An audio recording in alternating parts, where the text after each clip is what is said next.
Hola, profe, buenos días. Hola, ¿qué tal? Buen día. Bien, jóvenes, vamos a continuar con el tema de eh, momento de fuerza o torca. Y bueno, vamos a revisar otros ejercicios, pero antes de ello me gustaría finalmente concluir el ejercicio que ustedes terminaron resolviendo en la clase pasada. Bueno, en el ejercicio que quedó, digamos, que ustedes realizaran, se daba la información de una rueda que debería girar sobre el plano XY y a la cual se le aplicaba una cierta fuerza y ustedes obtuvieron un resultado similar al que tenemos aquí. Vectorialmente, una torca igual a 5.859 Newton metro dirección K. Bueno, esta torca que se está encontrando, ¿qué información nos está dando? Bueno, primero, el módulo. Un módulo de casi 6 Newton metro y la dirección K positiva. ¿Eso qué quiere decir? Que cuando esta fuerza se aplica a esta rueda, la torca, vectorialmente hablando, la torca va a ser un vector que, como ustedes recuerdan, tiene una dirección que es ortogonal tanto al vector R como al vector F. Así que la torca va a estar apuntando a lo largo del eje Z, como podemos ver en esta figura. ¿De acuerdo? Como la torca tiene una dirección positiva, quiere decir que las rotaciones que se van a producir tendrán un sentido antihorario. ¿Qué pasaría si cambiamos la dirección de esa fuerza aplicada? Es decir, consideramos esta situación mostrada en este esquema muy pequeñito. Vean, la misma rueda, pero la fuerza ahora, en lugar de ser aplicada con este sentido, es aplicada de esta manera. Bueno, analíticamente eso quiere decir que aquí van a tener que cambiar los signos. Este menos 31 newtons pasará a ser positivo y este más 43.4 newtons pasará a ser negativo. Como resultado de estos cambios, ustedes van a tener una torca con signo negativo. Se invierte la Aquí, dirección, ¿no? Del giro. exactamente. Vectorialmente, la torca lo vamos a dibujar como un vector, pero ahora dirigido sobre el eje Z negativo. Aquí tenemos un signo negativo. Tendríamos un signo negativo. Y este signo negativo también indicaría que las rotaciones producidas por esta fuerza van a tener un sentido horario. Por lo tanto, las rotaciones se invierten en dirección. ¿Vale? Entonces, vectorialmente también obtenemos información, como pueden notar aquí. Vamos bien entonces con esta parte.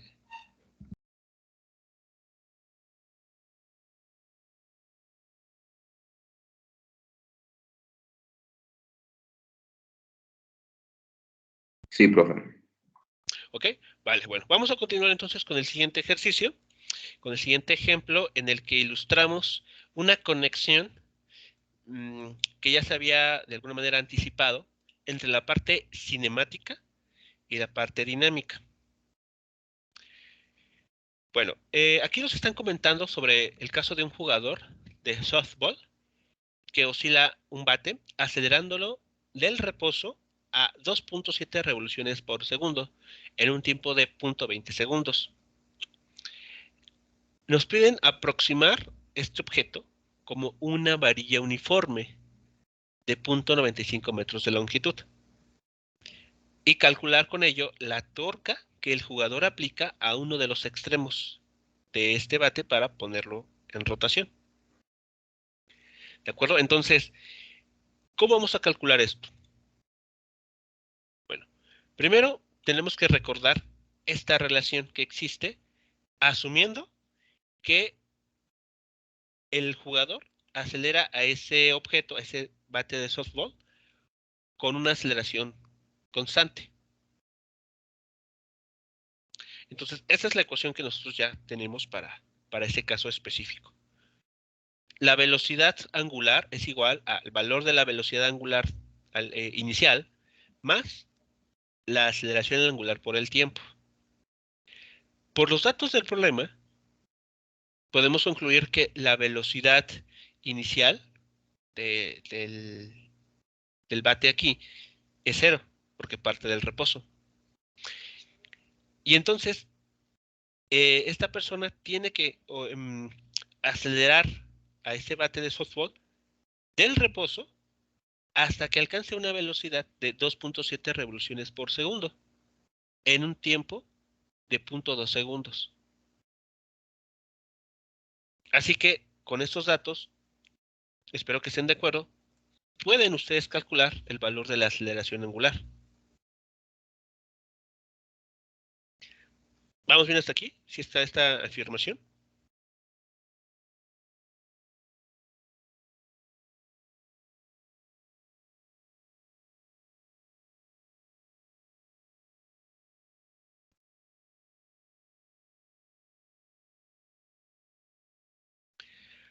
Ahora, si Sí, profe. nosotros ya tenemos la aceleración angular, ¿cómo podemos determinar la torca necesaria para obtener dicha aceleración angular?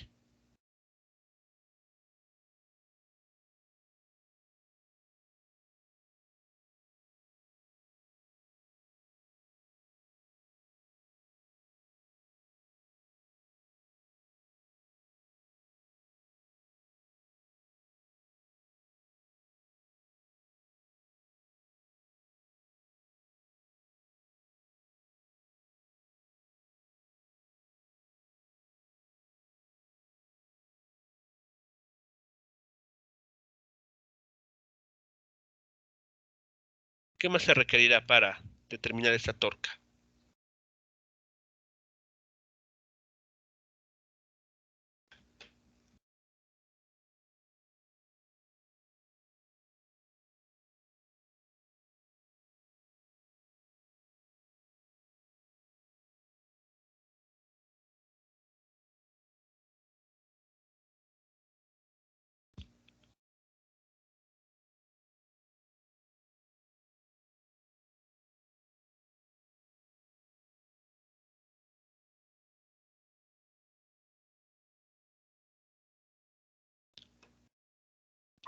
No podría ser una fórmula, creo que usted nos había dado anteriormente, que fue creo que fue una fórmula que vimos antes de hacer el primer problema. No sé, no recuerdo muy bien. Y creo que se mezclaba la torca con la aceleración angular. Sí, yo también recuerdo que era con las revoluciones. Relacionábamos la frecuencia y el concepto de RPMs con la aceleración angular, ¿no, profe? Ok, ¿y cómo implementamos lo que comentan, lo que señalan con esta parte? ¿Cuál es el eslabón que tenemos que nos une tanto la parte cinemática, que son las revoluciones por minuto, o la aceleración angular en este caso, con la torca, que es el término que nos está pidiendo aquí el problema, pues, encontrar? Tenemos la velocidad angular se puede relacionar con la frecuencia de rotación, que son las revoluciones bueno, las revoluciones que tenemos en el problema. Y tenemos que sería la velocidad angular sobre 2pi para obtener la frecuencia, que ya, bueno, más bien, queremos obtener la velocidad angular, ¿verdad? Entonces despejamos en esa fórmula ya que tenemos a la frecuencia. ¿Ok? ¿Y cómo pasamos con esa información a la parte con la dinámica? O sea, lo que ustedes comentan es cierto, pero simplemente serviría para hacer una conversión entre frecuencia y velocidad angular. Pero seguimos en cinemática. ¿Cómo hacemos el paso a dinámica?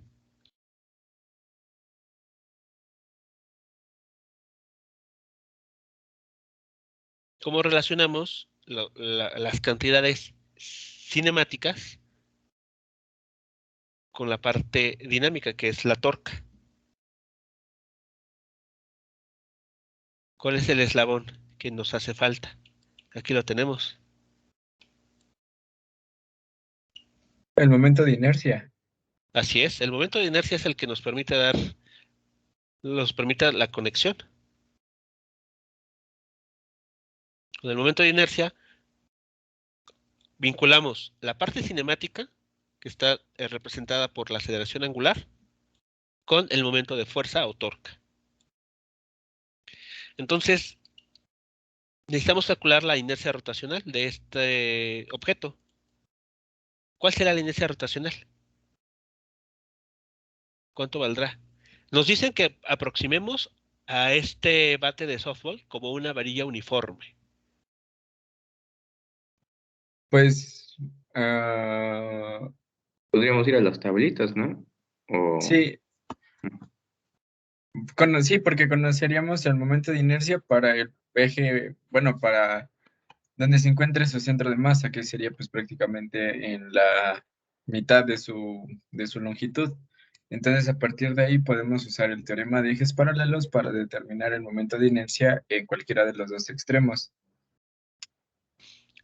Ok, pero ya hay un resultado en las propias tablas, al menos las que ilustramos, que ya nos dan el resultado de cuando el eje pasa por uno de los extremos, ¿no? Es que no me recordaba de esa. Pero entonces, pues sí, vamos a las tablas y podemos obtener ahí el momento de inercia. Así es. Si no lo tuviésemos, claro, tendremos que ocupar el teorema de ejes paralelos. Pero ya la tabla, al menos que mostramos ya hace varias clases, ya nos dan como información ese caso en específico. Así que bueno, no habría más que aplicarlo. Entonces, considerando que este bate se hace girar alrededor de unos extremos, la inercia rotacional tiene el valor de 1/3 de la masa por el cuadrado de su longitud.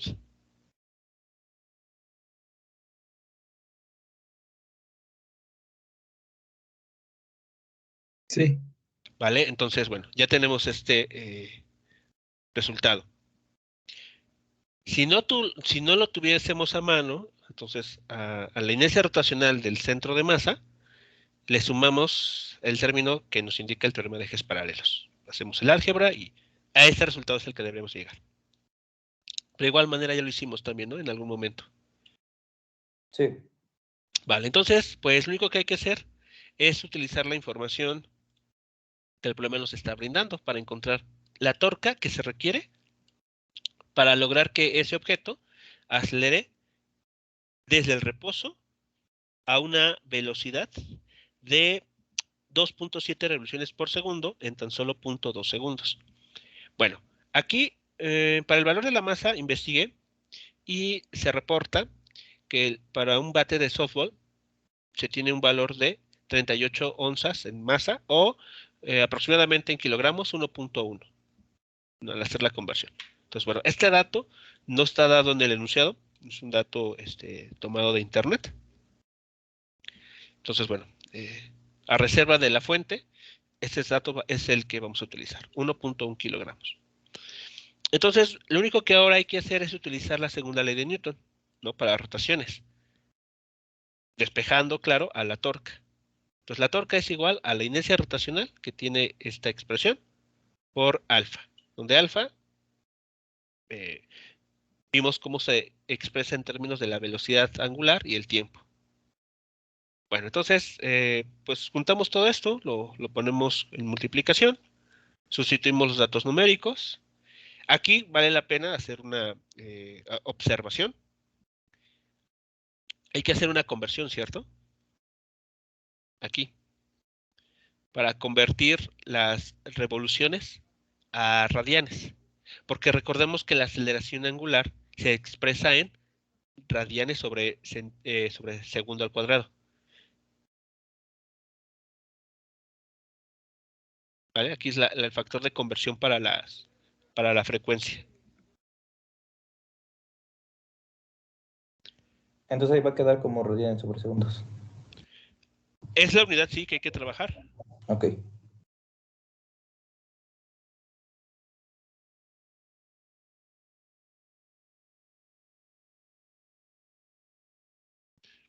Muy bien, jóvenes. Entonces, preguntas, comentarios sobre esta parte.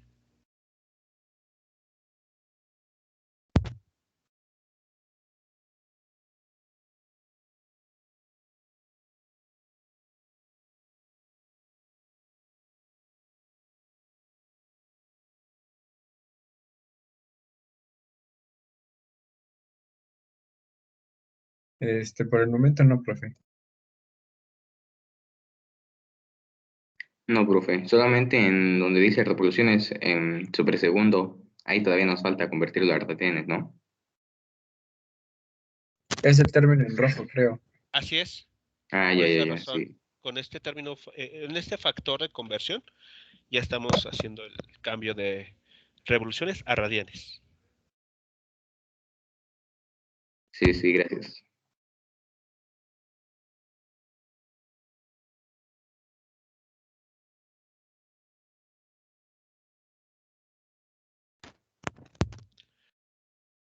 Muy bien.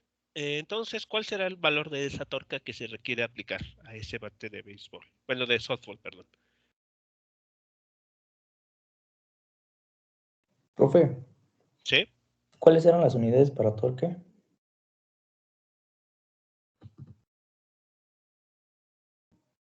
Newton metro cuadrado.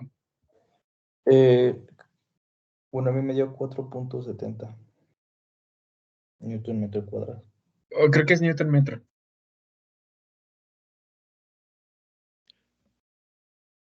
¿Cómo se determina la torca? No, la unidad, nada más. Sí, pero si no recordamos la unidad, podemos si recordamos cómo obtenerla, también nos sirve para dar con la unidad. O hagan un Ok. análisis dimensional. ¿Cuánto vale la inercia rotacional? ¿Qué unidades tiene la aceleración angular?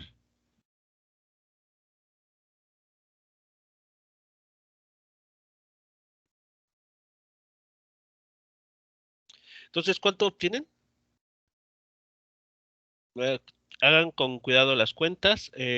Noten que el punto 95 se eleva al cuadrado.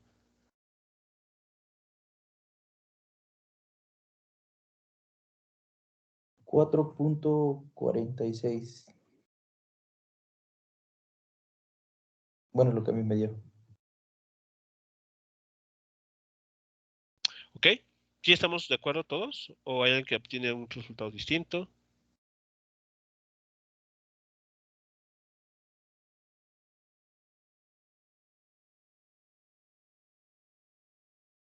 Ah, pues yo lo hice también y a mí me da 10.39 newtons metro. 10.39. Vaya, ya, eso ya cambió.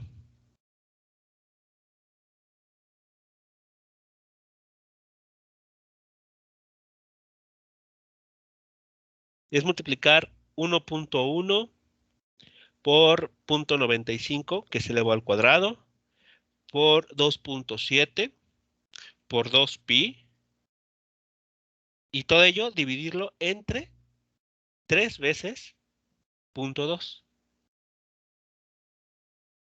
Entonces, me faltaba multiplicar el 2.7, pero ya lo multipliqué y ahora me dio 28.06. Ok, vale, ese es el Sí, resultado. también a mí 28.069. Sí, igual a mí ya con el 2pi.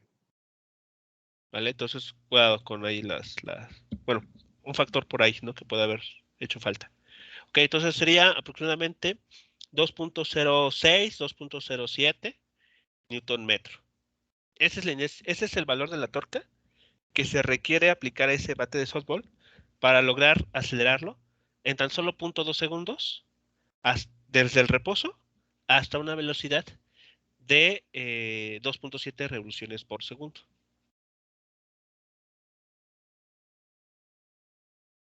¿Hasta aquí? ¿Preguntas, comentarios sobre el desarrollo de este ejercicio?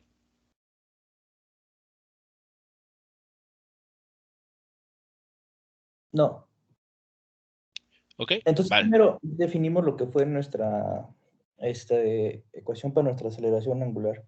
Y después, con la que nos había dado las clases pasadas para relacionar cinemática y dinámica, pudimos juntar ambas ecuaciones, ¿no? Así es. Ok, profe. Bien, el siguiente problema que vamos a resolver es igual bastante simple. Y bueno, trata de de lo que se muestra aquí. Nos dicen que se tiene una bola pequeña de 650 gramos, localizada en el extremo de una varilla delgada y ligera. Y esta bolita se hace girar en un círculo horizontal con 1.2 metros de radio. Nos pide determinar primero el momento de inercia de la bola con respecto al centro del círculo y después la torca requerida para mantener a la bola girando a velocidad angular constante si la resistencia del aire ejerce una fuerza de 0.02 newton sobre la bola. Nos piden despreciar el momento de inercia de la varilla y la resistencia del aire sobre esta.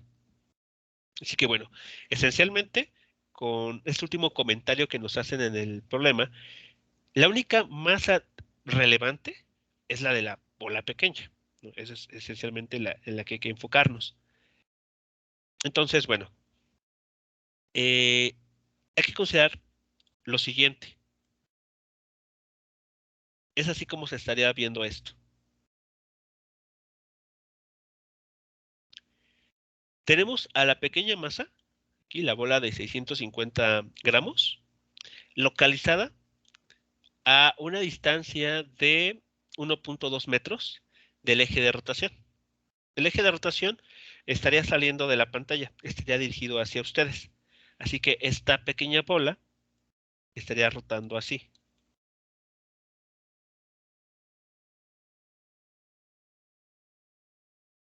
Sobre el plano de la pantalla.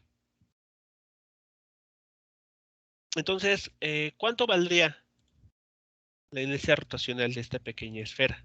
¿Cómo la determinan?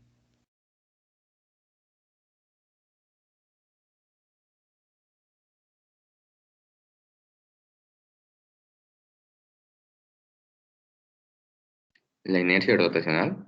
De la masa, de la bola pequeña de 650 gramos.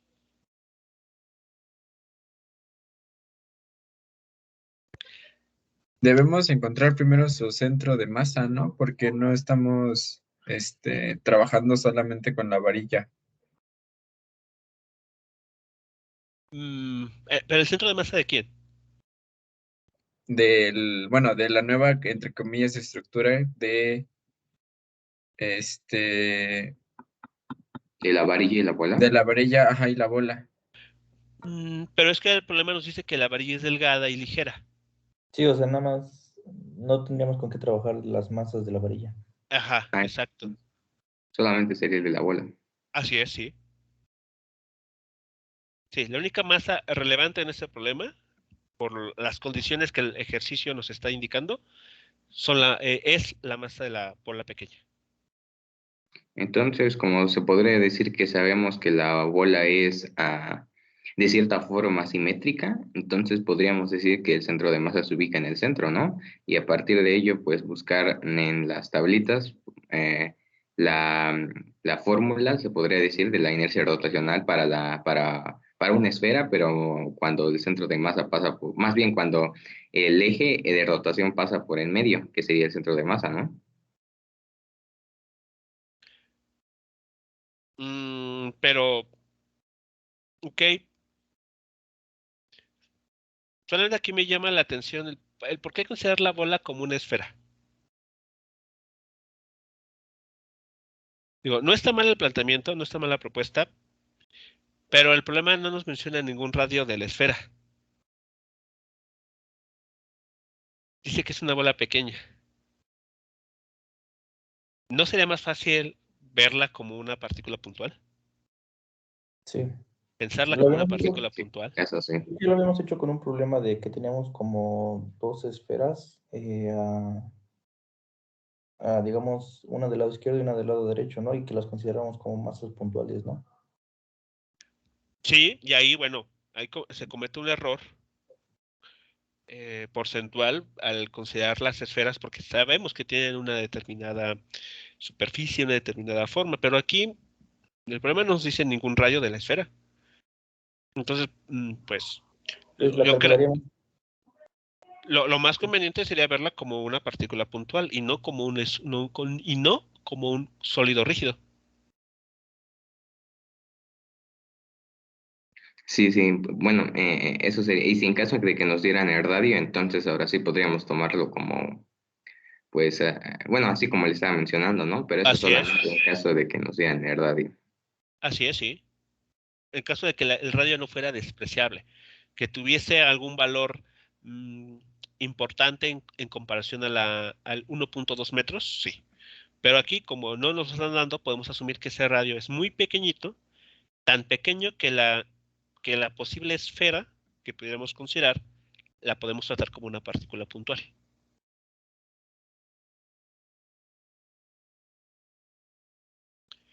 Entonces, ¿cuánto vale la inercia rotacional para esa pequeña masa de 650 gramos?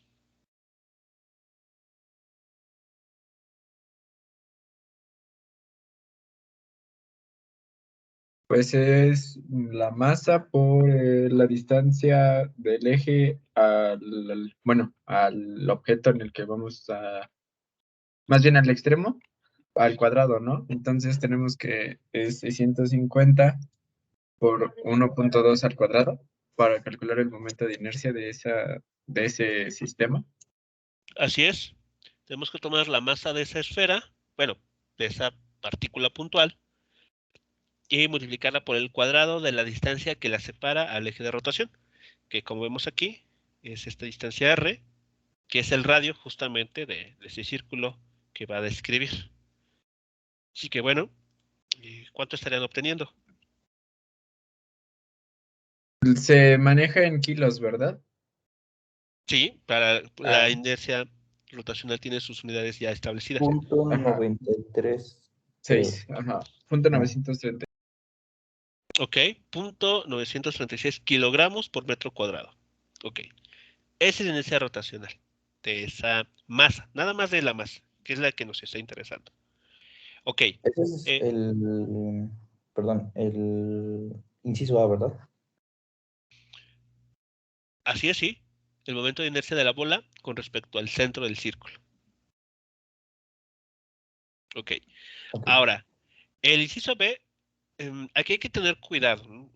La lectura, recuerden, para resolver un problema correctamente, no basta solo con hacer los cálculos bien, sino también se requiere que entendamos lo que el problema nos está planteando, ¿no? La situación que nos trata de ubicar. Dice, en el inciso B, que calculemos la torca requerida para mantener la bola girando a velocidad angular constante si la resistencia del aire ejerce una fuerza con ese valor que está en pantalla, 0.02 newton sobre la bola. A ver, ¿qué estaría sucediendo aquí? Pues que se le está aplicando una fuerza en el sentido contrario de donde se desplaza. Bueno, de donde gira. O sea, supongamos que si está girando en sentido horario, la fuerza se le aplica en sentido antihorario, ¿no? ¿De qué fuerza estamos hablando ahí? ¿Cuál es la fuerza Bueno, que... la resiste, bueno, el aire, ajá, de la fuerza del aire que Ajá, ejerce. ok. Vale, si la bola está queriendo dar vueltas, ¿no? O el sistema está rotando en sentido antihorario, la resistencia con el aire ejerce una fuerza en la dirección opuesta, ok, con ese valor de 0.2, 0.2 newton. Muy bien. ¿Qué más? ¿Qué Profe, otra información? aquí me surgió una duda.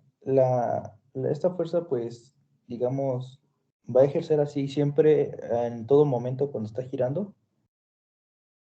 Vamos a asumir que sí, el problema no nos da más información al respecto, así que vamos a Porque asumir. me surgió como que, digamos, la duda de que cuando la bola está girando en sentido antihorario, bueno, supongamos que la fuerza del aire está en una dirección, porque pues, digamos, el aire así se mueve a veces, ¿no? Ok, Bueno, más bien así se mueve. Entonces, digamos, cuando la bola está en el primer y segundo cuadrante, si el aire estuviera desplazándose hacia la izquierda, pues ahí no ofrecería resistencia el aire, ¿no? Más bien hasta la ayudaría, pero pues si estuviera en el tercer y cuarto cuadrante, ahí sí ofrecería resistencia, ¿no?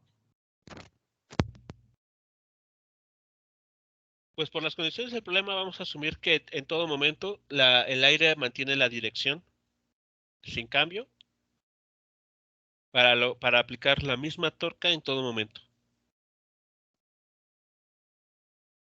No tenemos mayor información. Si el problema fuese más específico en ese sentido, pues podremos considerar que dependiendo de en qué cuadrante nos ubiquemos, la fuerza ejercida sobre la bola estaría cambiando de dirección o incluso de intensidad, si fuese el caso.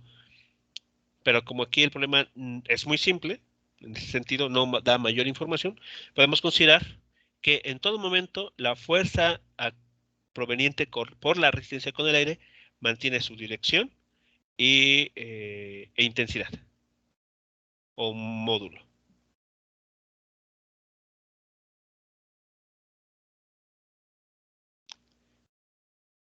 Entonces, a ver, ¿cómo tenemos que analizar esta situación? Tenemos una fuerza que el problema ya nos está hablando que se obtiene o que se debe a la resistencia con el aire.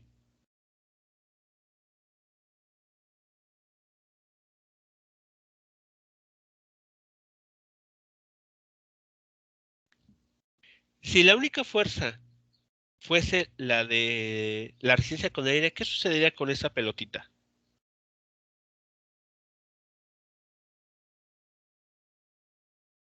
Pues tendría una velocidad relativamente pequeña. Bueno, o sea, no sería la misma velocidad si no hubiese resistencia, porque siempre se opondría al movimiento bueno, del sentido de giro de nuestra pelotita. Y es que tampoco el problema nos indica para qué lado estamos obteniendo la torca. A ver, nótese nuevamente. Si la única fuerza que pudiera actuar sobre esa esfera o esa pelotita fuese la resistencia ofrecida por el aire, ¿qué esperamos que suceda? Que se oponga al movimiento de la pelotita. ¿Qué más? Generaría una torca, ¿no? Ok, ¿qué más? Esa torca. ¿Y qué más? Hay una secuencia de ideas. Desaceleraría. Ok, suponiendo que la pelota estuviese girando en sentido antihorario. Ok. Debido a esa resistencia con el aire, esa fuerza genera una torca, ¿de acuerdo? Esa torca desaceleraría la partícula. Muy bien, ¿qué más? La va frenando. ¿Y después?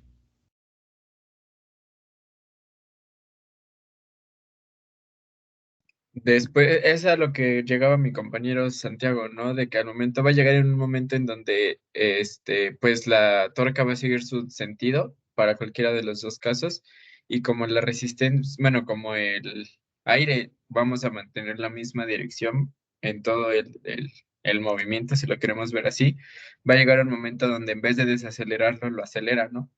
Así es. Ok, vale. Entonces, en estas dos situaciones que acaban de plantear de desaceleración y de aceleración, ¿cómo es la velocidad angular de esta pelotita? Constante, ¿no? Sí. Ah, no. No, ya A no. ver, ¿desacelera o acelera? Si existiría la aceleración y desaceleración, pues ya obviamente la velocidad ya no sería constante. Exactamente. Entonces, ¿están de acuerdo? Entonces, ¿cuál es la conclusión de todo esto? Si la única fuerza que estuviese presente en el problema fuese la de la resistencia con el aire, y si la pelotita estaba en movimiento inicialmente, entonces, ¿cuál va a ser el proceso que se va a observar? Primero, la pelota va a comenzar a desacelerar angularmente, ¿no? Rotacionalmente. En ese proceso de desaceleración, su velocidad va a cambiar. Después llega al reposo. Si esa fuerza se mantiene en todo momento, la pelota, después de llegar a un reposo momentáneo, va a comenzar a acelerar y de hecho va a experimentar una aceleración angular en la misma dirección en que la torca, debido a esa fuerza con el aire, que estaría produciendo. ¿Sí vamos bien hasta aquí? ¿Sí están todos de acuerdo con esta idea? Sí, profe. ¿Sí? Ok. Y en todo este proceso, ya sea de desaceleración y de posterior aceleración, la velocidad de la pelotita, pues no, la velocidad angular de la pelota nunca se mantuvo constante, se estuvo cambiando en todo momento. Pero, ¿cuál es la situación que nos plantea el problema? Que debemos buscar una velocidad constante. Debemos de lograr una condición en la que la pelota siga girando, pero con velocidad angular constante. ¿Eso qué significa? ¿Cómo lograríamos eso? Que la torca sea mayor a la fuerza que está ejerciendo el aire, ¿no? Sí. ¿No sería mejor, no sé, bueno, se me ocurrió, Ajá. es como crear otra fuerza, se podría decir, que sea Ajá. la contraria a la fuerza que se está aplicando para que esta misma se anule y pues ya obviamente la velocidad ya iría constante. ¿A qué nos referimos con que sea contraria? Bueno, a que tenga, se podría decir que tenga la dirección contraria a la que tiene la fuerza, ¿cómo se dice? La fuerza del aire, para Ah, que pues se podría decir que se anule. ok, Es ok. como si agregáramos una fuerza, bueno, o sea, suponiendo que tenemos el diagrama que usted está, bueno, que usted nos planteó, ¿no? Ajá. La fuerza del aire iría de izquierda a derecha. Ok.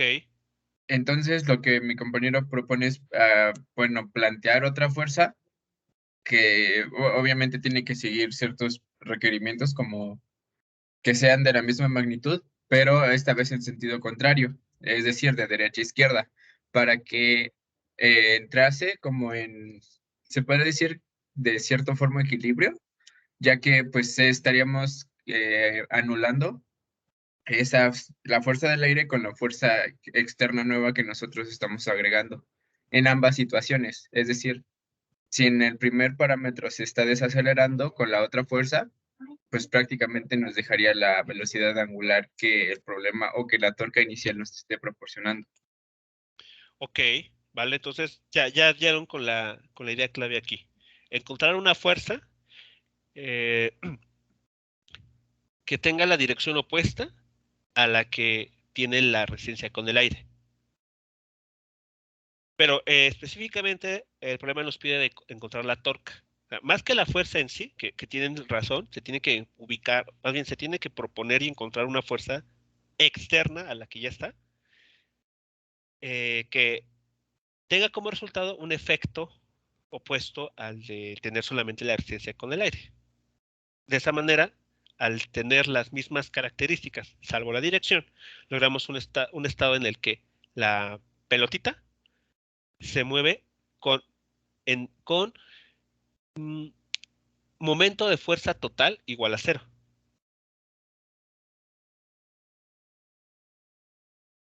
¿Sí, esto es claro entonces?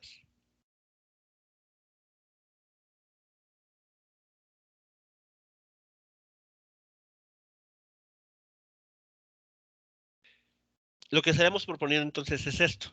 Más es, ok, sí es proponer una fuerza, pero el problema nos pide determinar la torca.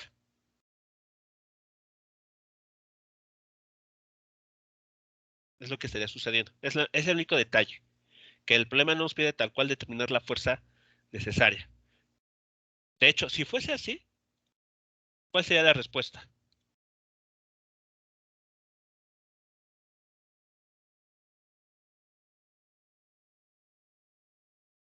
En caso de que sea en que nos pida la fuerza, Ajá. pues según yo sería una fuerza de la misma magnitud, pero con dirección opuesta a la fuerza del aire. Por lo tanto, ¿cuánto valdría esa fuerza? Menos 0.020. Punto 02 newtons, 0.02 newtons, en dirección Sí. opuesta a la dirección de la fuerza. Y se acabó. Porque bueno, Sí. okay. Pero uno no está preguntando eso, me está pidiendo la torca.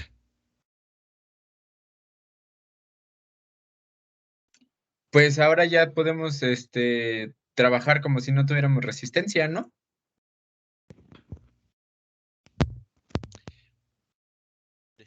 Como que no tuvimos resistencia.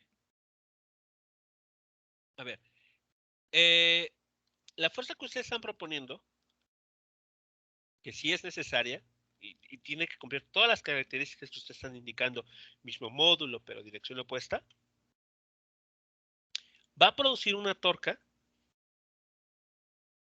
que cancela a la que se tiene por el efecto con el aire.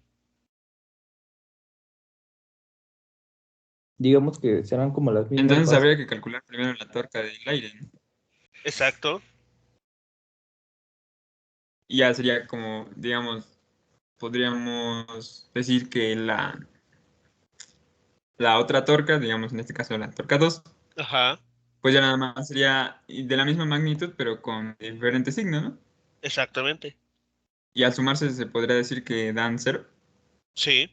Porque la segunda ley de Newton, para rotaciones que estamos aquí escribiendo, esta torca es la torca resultante, la torca neta.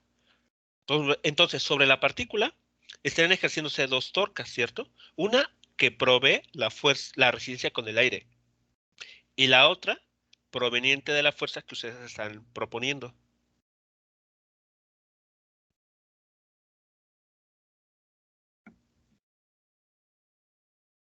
¿Sí es claro esto? Aquí está tau, este momento de fuerza. Para el problema que estamos queriendo resolver, se compone de dos torcas. La torca proveniente o debida a la resistencia con el aire, más la torca proveniente de la fuerza propuesta, la fuerza externa.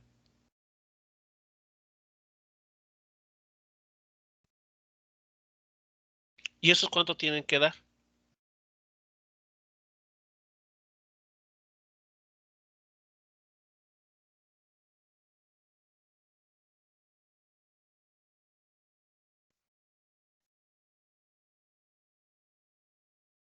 Cero, ¿no?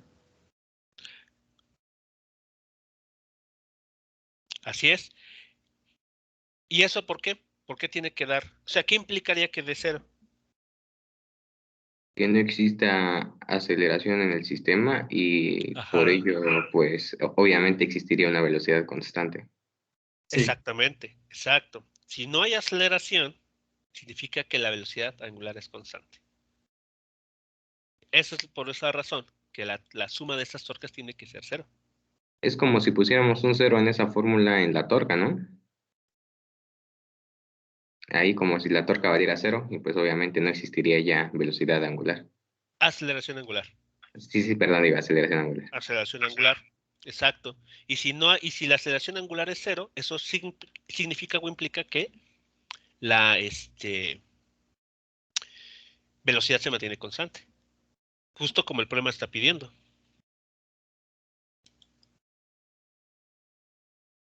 ¿Vale? Entonces, eso es lo que estaríamos tratando de decir, esta relación.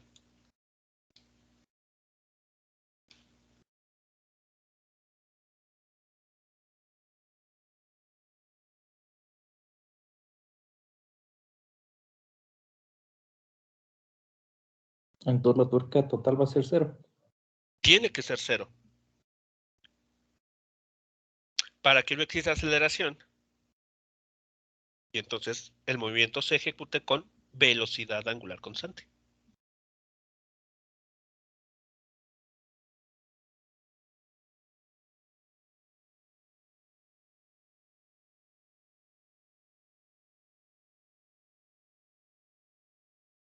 Aquí la inercia no tuvo, digamos, mayor peso, ¿verdad? Perdón. La inercia no tuvo mayor, bueno, influencia en este problema, ¿verdad? Porque al final pues se multiplicó por 0. Exacto, sí. Nada más que la calculamos porque, bueno, es algo que es parte del problema, ¿no? Así es, sí. Entonces, ¿cuánto es lo que se tiene?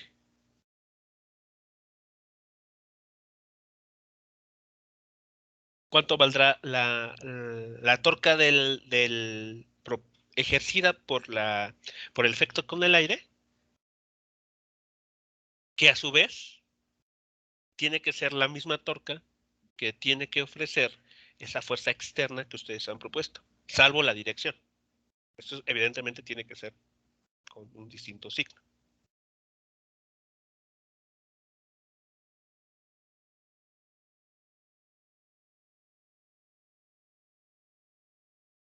Pues podría decirse que se encontraría en un eje, en el eje opuesto a la torca generada por la resistencia del aire, ¿no?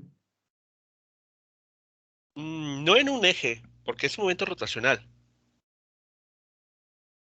Estaría en el mismo eje. Es que sabemos que al momento de obtener la torca, obviamente, bueno, o sea, el procedimiento nos daría un, comillas, un vector ortogonal a los dos vectores del plano donde lo estamos calculando. Entonces, para que sea cero, debemos de tener una torca sobre el mismo eje, pero de dirección Ok, contraria.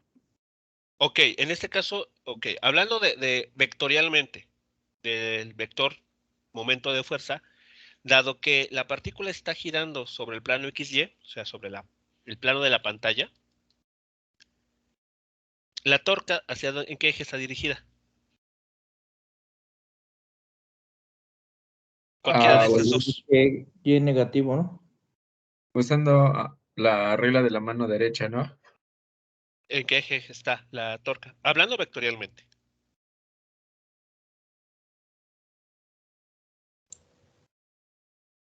Hacia afuera de la pantalla. ¿Ok? Hacia afuera de la pantalla o hacia adentro de la pantalla, dependiendo, Del sentido que hayamos es determinado. Ajá. exactamente el sentido horario o antihorario de rotación. Si la torca, por ejemplo, producida por la resistencia con el aire, genera una rotación en sentido horario, entonces la torca, la tau R, estaría apuntando hacia adentro de la pantalla.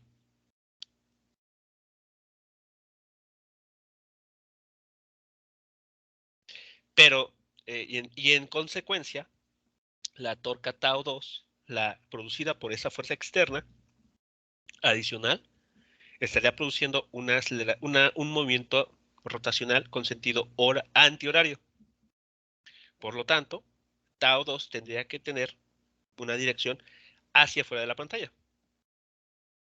Apuntaría hacia ustedes.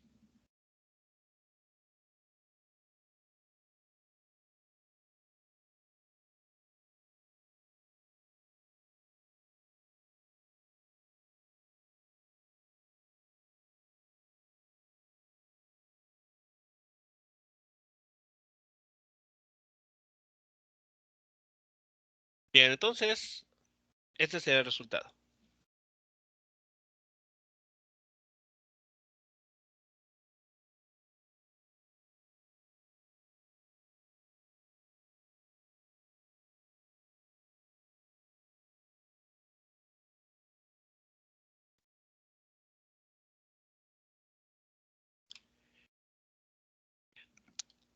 La torca 2 debe de tener siempre el sentido opuesto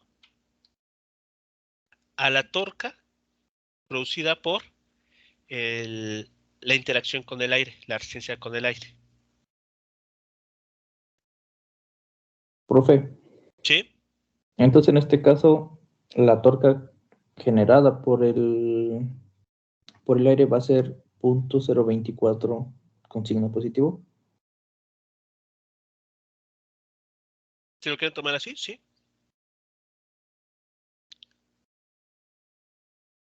Y la torca 2 tiene que tener la dirección opuesta, el sentido opuesto. Si ustedes eligen que la torca tau R tenga signo negativo, entonces por este signo, la torca tau 2 o momento de fuerza 2 tendría signo positivo.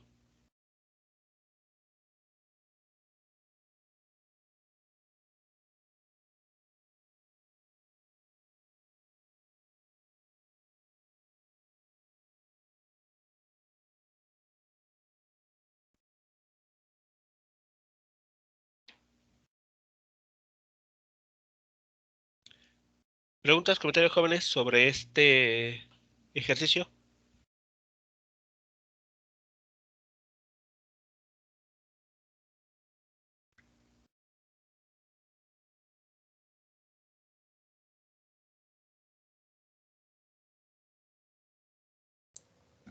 No, profe. ¿Ok? Vale, bueno, entonces vamos a ver, creo que sí alcanza el tiempo para otros ejercicios. Bueno, el siguiente Está relacionado con, bueno, podemos verlo así, podemos relacionarlo con el enlace que nos compartieron la semana pasada sobre las catapultas, ¿no? Sobre el funcionamiento del brazo. Justamente trata de ello. De hecho, nuestro cuerpo, pues, es una máquina, vamos a decirlo así, una máquina compuesta por varios instrumentos mecánicos y que pues siguen varias de las reglas que hemos estado comentando aquí. En particular, el brazo, ¿no? El brazo, toda nuestra extremidad superior, desde el hombro hasta la punta de los dedos, pueden analizarse mediante el momento de fuerza. Y bueno, para ello tenemos este problema. Aquí nos comentan que el antebrazo, o sea, que la parte de nuestra extremidad superior que va desde el codo hacia la punta de los dedos, va a acelerar a una pelota, o sea, este objeto que está aquí mostrado, que tiene una masa de 3.6 kilogramos a una aceleración lineal o tangencial de 7 metros por segundo al cuadrado, por medio del músculo tríceps, como se muestra. Nos pide determinar dos cosas. La primera, ¿cuál es la torca necesaria para lograr que esta pelota, que está sostenida en la palma de la mano, sea acelerada a este valor, 7 metros por segundo al cuadrado? Y después nos pide determinar la fuerza que se debe ejercer gracias al tríceps. Y nos piden ignorar la masa del brazo. Bueno, a ver, todos seguramente están familiarizados más con el músculo bíceps, ¿no? Es el que solemos llamar Claro, como el profe. conejito, ¿no? Del brazo. Pero el músculo tríceps es a veces el olvidado.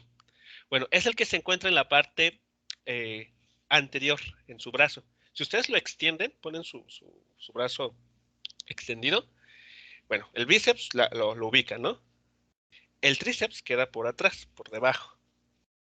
Queda escondido. Bueno,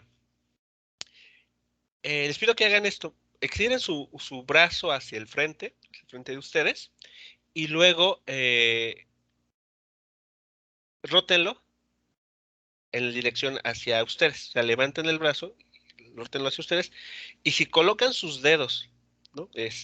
Sobre el músculo tríceps, notarán que este se contrae o se expande según ustedes alcen o bajen su brazo.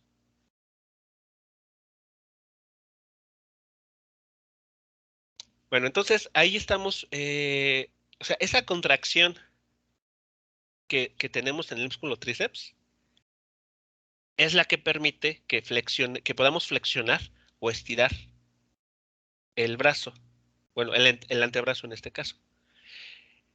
El músculo tríceps está conectado al hueso, que aquí está en el antebrazo. Si no mal recuerdo, es el cúbito y radio, ¿no? Son estos dos huesos que tenemos aquí en esta parte del antebrazo. Bueno, entonces, aquí hay un ligamento en el codo. Cuando el músculo tríceps, por ejemplo, ya sea que se contraiga o se expanda, con el ligamento logra que el cúbito y el radio se giren, ya sea acercándose hacia el cuerpo o alejándose. Entonces aquí hay una fuerza presente que actúa en este punto. Y como resultado de ello, el cúbito y el radio, que forman el antebrazo,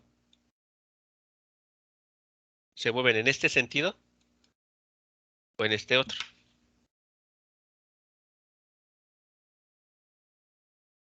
¿Sí vamos bien hasta aquí? Sí. ¿Sí? ¿Vale? Entonces, eso es lo que estaría sucediendo, al menos con este músculo, ¿no? Por ahora al bíceps no le vamos a prestar atención, ¿no? Ya es, como les digo, ya es súper conocidísimo, pero bueno, el olvidado es este otro. Es otro músculo que también tenemos. Bueno, Entonces, la situación es la siguiente. Voy a mostrar, bueno, esta situación, o sea, en la figura, la podemos simplificar de este modo. Para que notemos dónde está la conexión con lo que estamos comentando en estas últimas clases. Un esquema simplificado, muy simple del brazo y del antebrazo es este. Vean, esta línea o esta barra de color rojo representa nuestro antebrazo, el cúbito y el radio. Aquí tenemos la palma de la mano que sostiene a esa bola que se planea lanzar. Tenemos aquí el codo, este punto de color azul. Y por acá tenemos en esta línea marcada de color amarillo al músculo tríceps. Entonces vean, cuando el músculo tríceps se contrae, se aplica una fuerza en esta dirección, vean lo que va a suceder. Al estar conectado con el antebrazo mediante ligamentos, articulaciones, vean que esto se mueve así, como una catapulta, justo como lo mencionaba Javier en el video.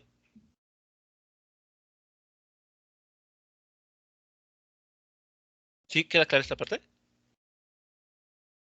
Sí, profe. Sí se nota como, bueno, sí se entiende como al mover este músculo en la parte inferior, al contraerlo, como tenemos aquí mostrado con esta fuerza F, se genera el efecto de lanzamiento como de una catapulta.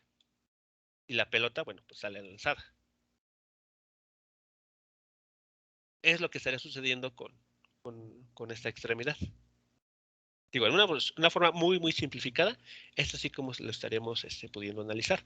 Por esa razón, podemos considerar en principio que todo nuestro antebrazo se puede pensar como una varilla uniforme. Claro, no lo es realmente porque las densidades óseas de estos huesos pues pueden ser ligeramente distintas entre el cúbito y el radio. Además de que la forma que tienen esos huesos no es uniforme, no está uniformemente distribuida toda la masa, así que bueno, eso también, en un sentido muy realista, no es cierto que podamos verlo como una varilla uniforme, pero bueno, para nuestros fines así lo vamos a hacer. Bien, entonces, ¿cómo podemos determinar la torca necesaria para lograr que esa pelota sea lanzada con una aceleración de 7 metros por segundo al cuadrado?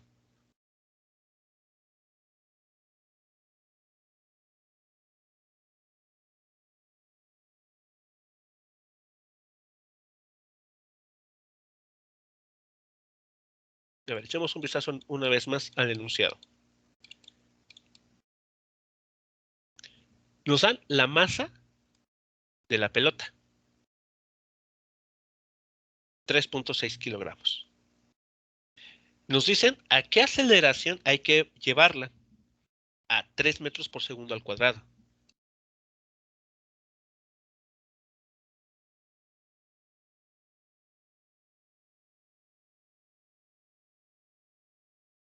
Nos piden en el primer inciso la torca necesaria para lograr eso, para lograr esa aceleración. Pues podríamos otra vez pues realizar como lo que hicimos en ejercicios anteriores, tomar a la bola como partícula puntual, ya que no se nos da el radio ni nada. Entonces, a partir de eso, pues calculamos la inercia rotacional.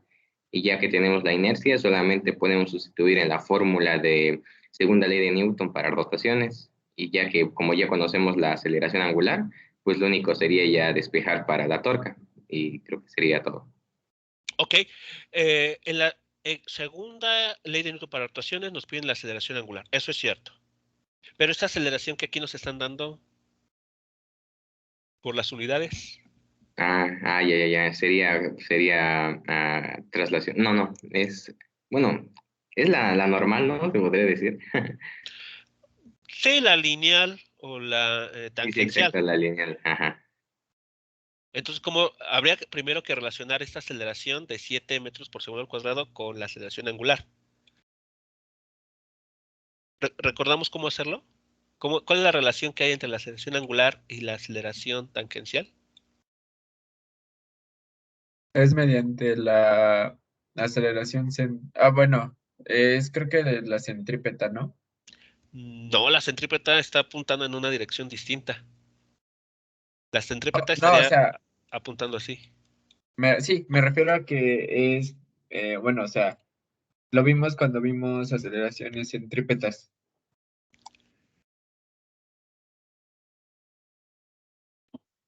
Pero aquí necesitamos encontrar la relación que hay entre la aceleración angular y la aceleración tangencial.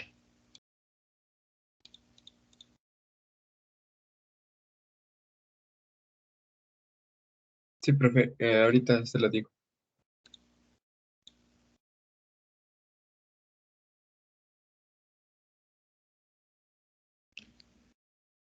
Entonces, cuando la pelota es lanzada, sigue un movimiento circular. Bueno, parte solamente de un círculo, porque es lanzada, ¿no? Entonces avanza en esta dirección. Así que durante ese pequeño recorrido de forma circular que experimenta, hay una componente de la aceleración tangencial.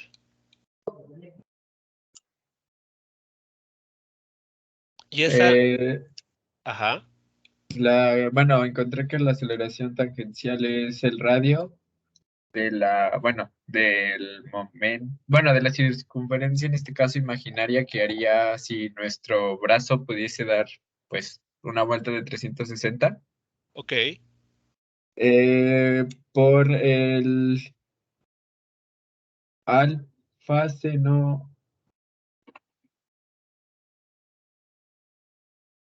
Encontré que es el radio por la aceleración angular, para encontrar el módulo de la aceleración tangencial. Ok, la aceleración tangencial, el módulo es igual a el radio por la aceleración angular. Ahí está entonces la relación que necesitamos. Es decir, la aceleración angular que necesitaremos para la segunda ley de Newton para rotaciones es igual a aceleración angular entre R. ¿Estamos de acuerdo? Sí. Pero esta R, que aquí nos están mencionando en la ecuación, ¿a qué correspondería en los datos que tenemos?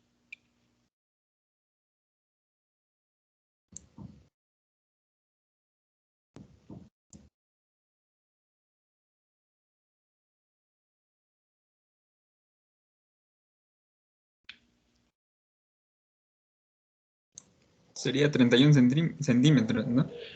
¿Por qué? ¿Por qué 31 centímetros y no los 2.5 centímetros? ¿O por qué una suma de ellos, o una resta, o un promedio? Porque viendo ¿cómo se llama? El gráfico nos da Ajá, el puntito de eje de rotación. ok. Entonces es como si en ese punto específico se suscitara el movimiento, ¿no? Alrededor de ese punto se ejecuta la rotación. Sí. Alrededor de ese... Ajá. Y esta R que está aquí, ¿cuál es su significado? ¿Cuál es su naturaleza? Pues es el radio de la circunferencia que se describiría, Ok, o sea, si del punto se pudiese completar el círculo. de esa manera. Sí. Ok, ¿vale? Entonces, la distancia que hay entre la partícula y el eje de rotación es justamente esta distancia R, que coincide con el valor de 31 centímetros. Así que esa es la longitud que hay que utilizar para poder convertir, vamos a decirlo así, esa aceleración tangencial de 7 metros por segundo al cuadrado a una aceleración angular, medida en radianes sobre segundo al cuadrado. ¿Ok? Vale, entonces ahí vamos bien con esta parte. Esa distancia yo aquí la he nombrado por L, ¿no? La de 31 centímetros. Ok. Bien, entonces podemos continuar. Creo que vamos bien. Así quedaría la expresión. Primero aquí escribo la expresión que podemos llegar a utilizar. Vean. De acuerdo a la segunda ley de Newton para rotaciones, el momento de fuerza que estamos buscando se calcula tomando en cuenta la inercia rotacional de la pelota por el valor de alfa, ¿cierto?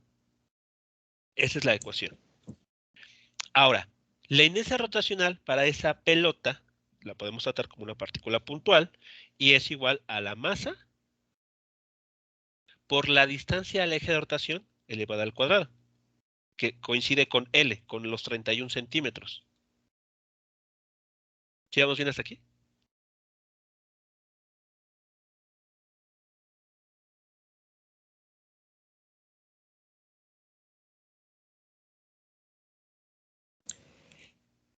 Y Sí. luego, alfa, como lo acabamos de comentar, se relaciona con la aceleración tangencial a través de esta ecuación.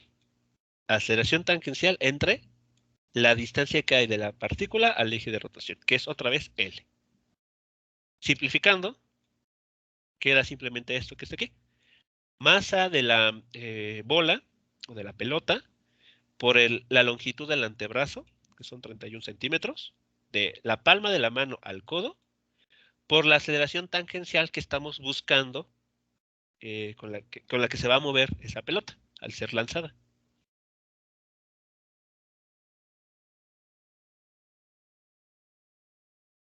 Y lo que se obtiene es este resultado.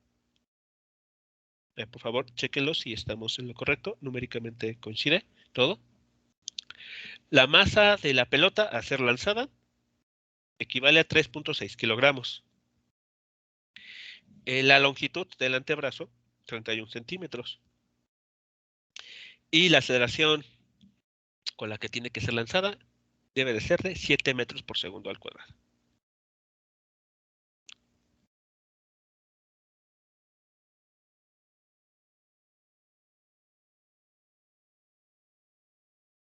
Profe, he notado que para estos procedimientos, es más fácil hacer o bueno, usar esta fórmula entre comillas simplificada, ¿verdad? O sea, de determinar el momento de inercia de los objetos de nuestro sistema y Ajá. solamente aplicar, pues en este caso, las aceleraciones pertinentes. Mm, no entendí muy bien. O sea, En vez de realizar el producto cruz de las dos fuerzas que interactúan. bueno, es que aquí estamos utilizando la segunda ley de Newton. La segunda ley de Newton así establece la relación entre el módulo de la torca con la aceleración angular. Pero si nos piden determinar únicamente la torca y nos dan la información de la fuerza y a qué distancia se están aplicando, entonces habría que aplicar cualquiera de estas formas que comentamos, que son estas. Tomamos la fuerza y la multiplicamos por el brazo de palanca, o tomamos la componente ortogonal de la fuerza y la multiplicamos por la distancia que hay del eje de rotación al punto de aplicación de la fuerza. O bien, en casos también concretos, el producto vectorial. O sea, estas cantidades que tenemos aquí sirven para conocer la fuerza, perdón, sirven para conocer la torca producida por una fuerza.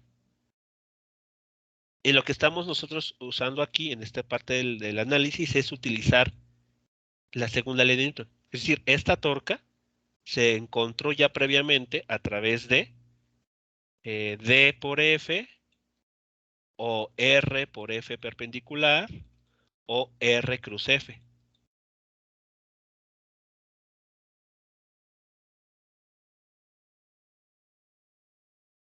No sé si queda claro esto. Depende de lo que nos den, ¿no?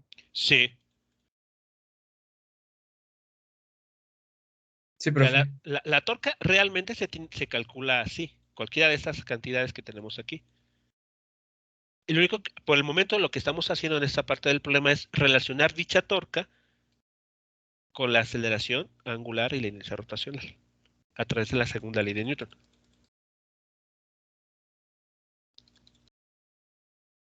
Entonces, la torca realmente se calcula mediante R y F. Aquí por el análisis que estamos haciendo, vemos que esa torca se relaciona con el efecto que produce, que es una aceleración angular.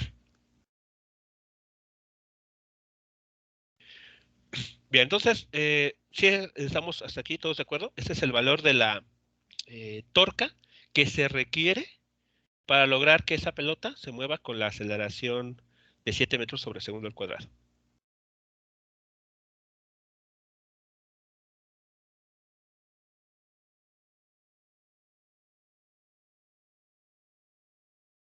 Ahora, el problema nos pide a continuación determinar la fuerza que debe ejercer el músculo tríceps.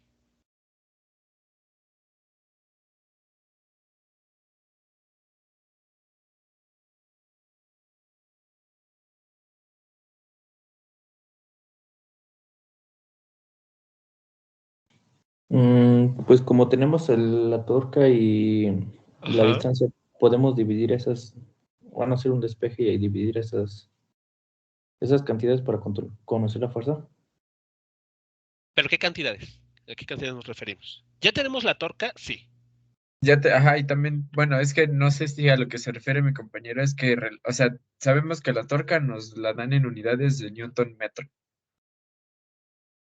Ajá.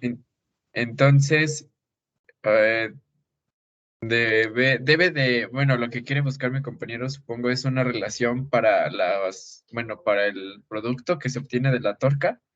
En este caso ahora tendríamos que ver, como usted lo marca, la dirección de la fuerza, que es, pues como estamos contrayendo, entre comillas, el brazo, es hacia nosotros, vaya. O sea, podemos relacionar esas unidades con la dirección de la fuerza para despejar, más bien, para despejar la distancia y trabajar únicamente con los newtons. Pero, ¿qué distancia? Lo que no me queda claro. Bueno, podría regresarse al gráfico. Es que ya ve que nos dan dos distancias. No, no nos dan dos. Es el ancho del codo. Pues, o sea, lo que yo iba era para conocer, bueno, no, es que yo le decía que pues para conocer la torca es fuerza por la distancia, ¿no? Ajá, sí. Entonces no sé ¿Pero si qué distancia? ¿Pero qué sería distancia? obviamente, bueno, no obviamente, perdón, serían 31 más 2.5, ¿no? ¿Pero qué distancia? Me refiero, en la torca, para el ejemplo de una torca, ¿qué distancia se requiere? O sea, aquí está la ecuación. Sí, pero esas distancias que podríamos estar hablando, ¿cómo se determinan? Porque no es cualquier distancia, porque si es así, pues nos inventamos cualquier valor de R o de D y ya quedó.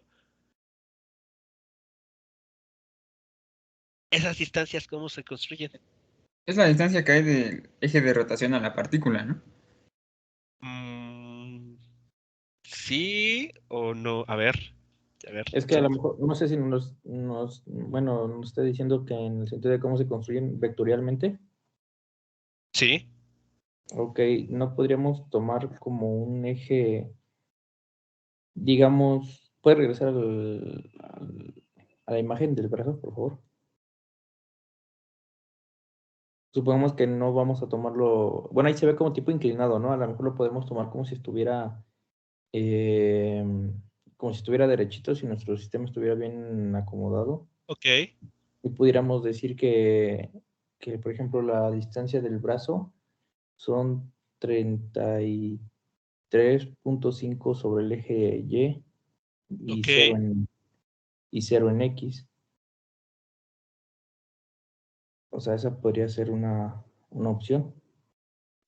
Mm, ajá, Y ya pero, solamente,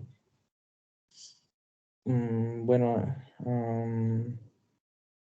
pues tenía la idea de que se dividiera entre la torca, pero pues la torca es una cantidad escalar. bueno, la torque es una cantidad vectorial, pero aquí en el problema estamos utilizando su módulo. Y el módulo, ese sí es una cantidad escalar. Por eso, si lo notan, yo en ningún momento he puesto flechas. Sí. Porque habíamos convenido que cuando no se ponen flechas, estamos hablando del módulo. Bueno, ahora, em, A ver. Sí, la respuesta está en que entendamos cómo se define esto. Ajá, ajá. Ok, pues es que la información está en esta figura. Aquí está la información en este esquema. No es R, no es que no sé si tenga que ver con el eje imaginario que se supone que dibujamos. ¿Cuál eje? ¿Cuál? Si tiene La, nombre ese eje, creo que ayudaría mucho para distinguirlo de, no sé. es que era sobre el eje de fuerza de acción. La línea de acción, ajá. La línea de acción de fuerza es una línea imaginaria que es paralela a la fuerza aplicada. Ok, que es esta línea punteada de color azul. ¿Qué más?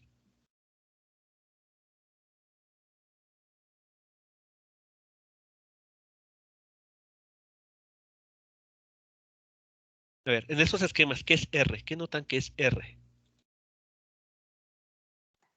Pues es la distancia existente entre la Ajá. circunferencia, ¿cómo se dice? Imaginaria y el eje de rotación. Mm, no necesariamente sobre la circunferencia. No No necesariamente es la la circunferencia. distancia. Es sobre la fuerza, el punto donde Sí, está Eh, la fuerza aplicada, ¿sí, no? exacto. sí. El punto en el que se aplica la fuerza. R es la distancia que hay entre el eje de rotación y el punto en el que se aplica la fuerza.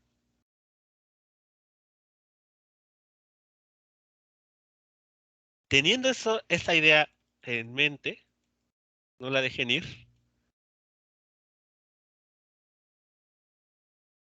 Aquí, ¿cómo estaría esa distancia? ¿Cuál sería esa distancia?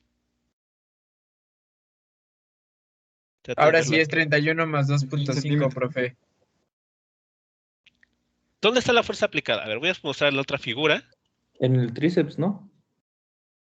Ajá, la fuerza aplicada está en el músculo tríceps. Sería SL más H. O más bien se refiere a que A el ver, puntito blanco iría hasta al final del vector F. a ver, a ver. La fuerza aplicada está aquí abajo, ¿cierto? Aquí está el músculo tríceps. ¿Sí? ¿Vamos bien? Sí, profe. Ok. Le Aquí, decía que aquí está su línea de acción, ¿cierto? Toda esa línea que dibujé de color rojo inclinada es la línea de acción de la fuerza aplicada en el músculo tríceps. ¿Dónde está el eje de rotación? en el punto azul, Punto azul. Ok, aquí está, el codo. ¿Cuál es la distancia que hay entre el eje de rotación y el punto de aplicación de la fuerza? 31 más 2.5. Esa es la distancia que hay entre el eje de rotación y el punto de aplicación de la fuerza. 2.5 entonces. O 3, ¿cuánto era? 31 centímetros. Desde el eje de rotación al Eh, punto de ajá, aplicación de la fuerza, ¿no? exacto. Esa es la distancia que se ocupa para la torca. La distancia que hay el eje de rotación, el punto azul, al punto de aplicación de la fuerza. Ok, esta fuerza se está aplicando a lo largo de esta línea. ¿Cuál es la distancia que hay entre esos dos puntos? H, Pues 2.5 nada más, ¿no? 2.5, exacto. L no se tiene que tomar en cuenta, porque L es la distancia que hay del eje de rotación, que está en el codo, a la partícula, no a la fuerza. Es lo que necesitamos aquí. Habíamos mostrado, lo acaban de mencionar ustedes.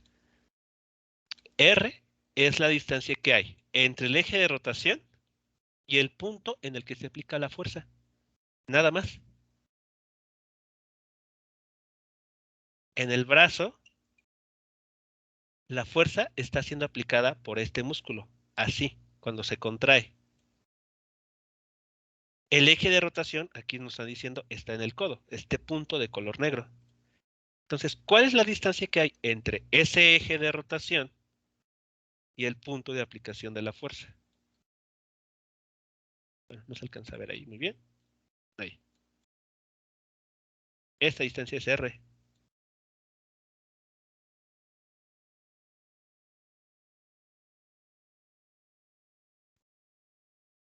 ¿Sí, sí quedan convencidos? Sí, profe. ¿Sí? Entonces, Sí, mucho profe. cuidado ahí. R es para calcular la torca, es la distancia que hay entre el eje de rotación y el punto de aplicación de la fuerza. Lo usamos aquí también cuando hicimos esto. Aquí está la fuerza, esta distancia es R. Pivote o punto de rotación y el punto en el que se aplica la fuerza. También acá ustedes lo hicieron también. R, distancia del eje de rotación al punto en el que se aplica la fuerza. Y en este caso, aquí está la fuerza y la distancia que hay entre el eje de rotación que está en el codo al punto de aplicación es 2.5 centímetros. Entonces, en el cálculo que se proponía de tomar la torca y dividirlo entre una distancia es correcta, pero ¿cuál distancia? No puede ser cualquiera. Ya solo serían los 0.25 metros, o los 20, eran 2.5 centímetros, ¿no? Sí, 2.5 centímetros. Entonces, pues así queda, como 312.48 newtons para la fuerza que se está aplicando. Esta es la fuerza que tiene que aplicar el tríceps para poder lograr todo lo que acabamos de comentar sobre la pelota, para que se acelere a 7 metros por segundo al cuadrado. Ok, profe, ya se entiende el concepto. Vale, entonces no olviden esa parte. Es muy importante que recuerden muy bien cómo se calcula la torca. La distancia R que aparece ahí va del eje de rotación al punto en el que se aplica la fuerza. ¿Qué diferencia hay con el brazo de palanca?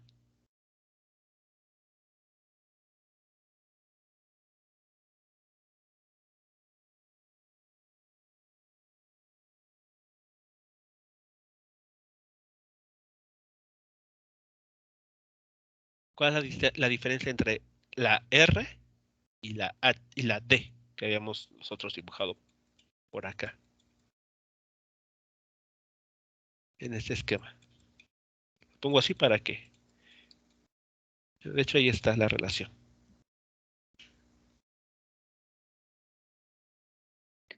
En que D es ortogonal a la dirección de la fuerza. Exactamente.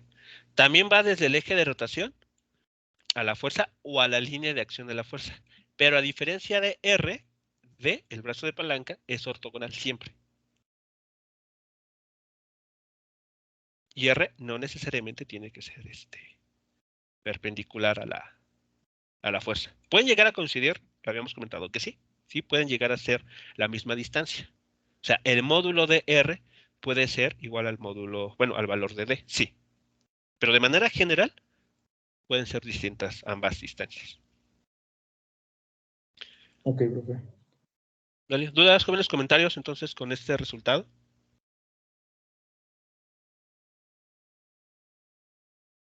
No. No, profe. No. ¿Ok? No, profe. Vale. Bueno, entonces, vamos para terminar. No lo vamos a resolver.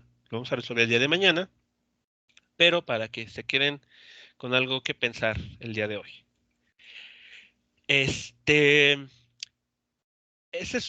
Se conoce como una máquina de Atwood. Es simplemente una polea, ¿ok? Y dos masas que están colgando en ellas, ¿no? Digamos como una especie de eh, eh, lo que se utiliza, por ejemplo, en pozos, ¿no? Para sacar agua, ¿no? de su interior. Bueno, entonces tenemos dos masas conectadas por una cuerda inelástica, o sea, no se estira, que no tiene masa y que pasa alrededor de una polea. Si la polea tiene un radio R y un momento de inercia I con respecto a su eje, determine la aceleración de las masas MA, MB y compara esto con el caso en el que se desprecia el momento de inercia de la polea. Bueno, se los muestro aquí para que vayan pensando a ver cuál sería una forma de poder resolver este problema. Y aquí nos dicen una sugerencia, ¿no? Las tensiones en la cuerda, o sea, FTA y FTB, no son iguales. Quiero que me digan un poco de por qué no tienen que ser iguales. Si recuerdan, vayan incluso a las notas, a los apuntes, cuando vimos un problema similar. No sé si lleguen a recordar. No de una máquina de Atwood, sino de unos objetos, uno horizontal y otro colgando, conectados por una cuerda con la ayuda de una polea. Y ahí decíamos, las aceleraciones van a ser las mismas por esta razón. Y las tensiones en la cuerda van a ser las mismas que experimenta este objeto y este otro. Pero aquí nos están diciendo que ahora las tensiones no son iguales. Es por tiene que tener, bueno, tiene relación con la masa de cada objeto, ¿no?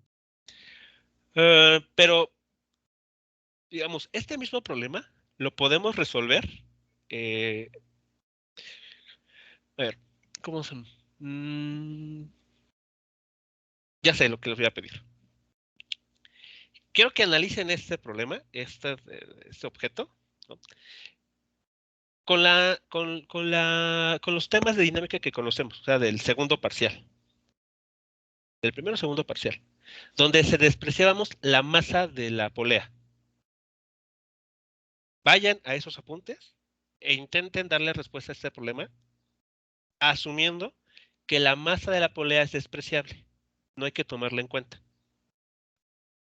Apliquen la misma lógica que utilizamos en este problema que en su momento vimos para analizar este otro. El punto al que quiero llegar es el siguiente. ¿Por qué aquí nos están diciendo que las tensiones no son iguales? Cuando, si ustedes revisan este problema ya visto anteriormente, aquí he dibujado en el esquema del lado izquierdo, allá decíamos que las tensiones sí eran iguales y dábamos un argumento de por qué sí. Y aquí nos están diciendo que ya no. Entonces vamos a ver la clase que sigue. ¿Por qué antes podíamos con toda confianza decir, pues las tensiones son iguales por esta razón?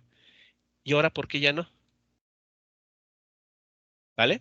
Es lo que vamos a ver. Pero les pido que le echen un vistazo a este problema pensando en los supuestos de este ejercicio que vimos ya hace varias semanas, ¿no? Incluso meses.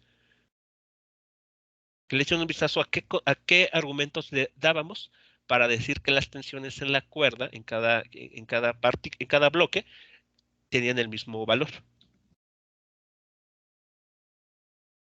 ¿Sí queda claro lo que le estaría pidiendo?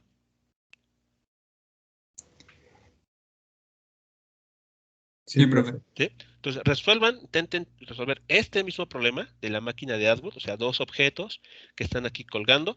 Uno de ellos baja, el otro asciende, pero utilizando las condiciones que vimos en aquel problema de dos bloques que están conectados de esta manera con ayuda de una cuerda. O sea, vean que es la misma situación, una polea, dos cuerdas, una cuerda y dos bloques. Pero allá decíamos que la tensión A era igual a la tensión B. Y dimos un argumento. Entonces, apliquen ese argumento a este problema. Y el día de mañana lo resolvemos bajo las condiciones que ahora sí el problema aquí en el texto nos está dando y contrastamos.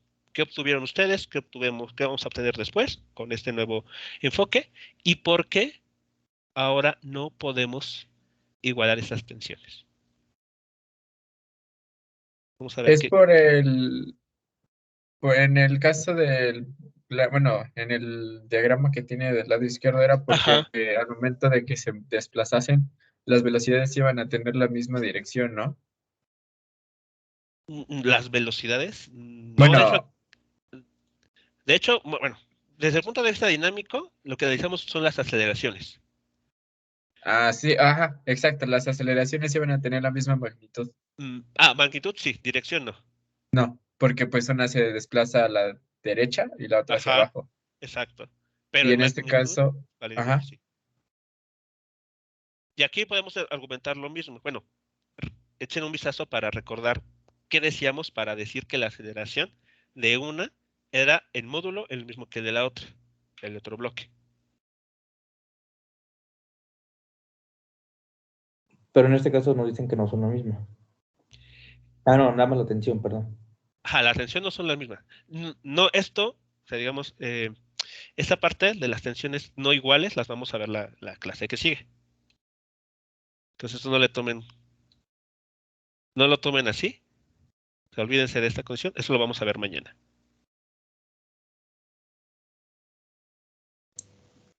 Sí, profe, Entonces, está bien.